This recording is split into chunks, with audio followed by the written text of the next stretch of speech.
Today, as we hear the first reading, the very end, the last line says, Jesus Christ is the same yesterday, today, and forever.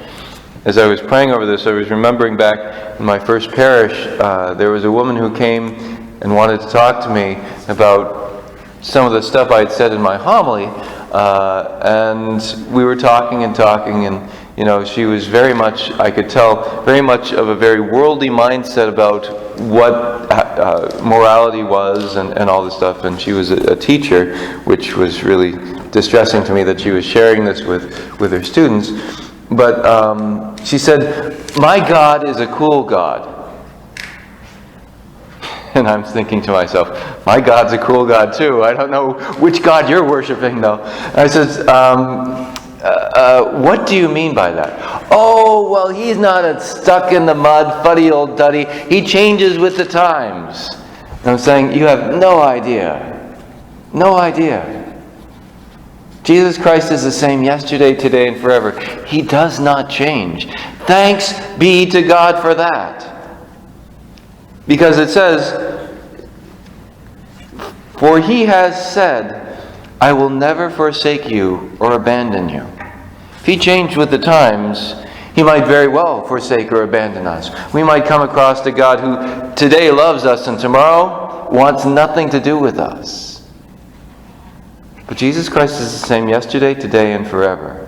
And this is an important thing to hold on to cling to, that God's truth is eternal, not only His truth, but also who He is. When we look at the Sacred Heart of Jesus and pouring out His love for us, and especially today on this First Friday, we look at this and we say, He is the same yesterday, today, and forever.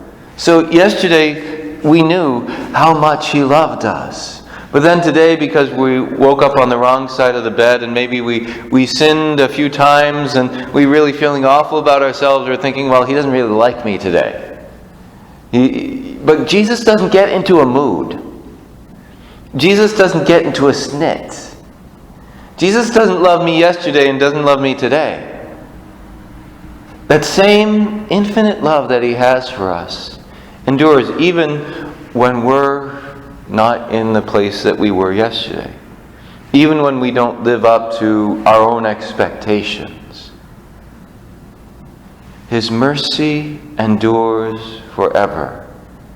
In the Psalm, we didn't hear it today, but in one of the Psalms, I think Psalm 136, it has that refrain over and over and over again.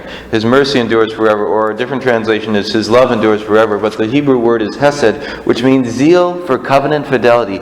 He is faithful to us. He is zealous to be faithful to us. Faithful to our love.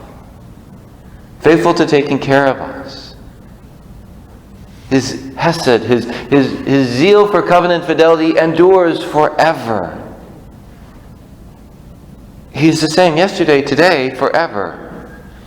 May we cling to that truth, allowing God's love to permeate even when we don't feel it. Even when we're going through a time of desolation or discouragement. Even when, we're far from God by our sin. May we continue to recognize that truth. He is the same yesterday, today, and forever. His love has not failed. He still loves you infinitely, tenderly, intimately, with an overwhelming, never-ending, reckless love.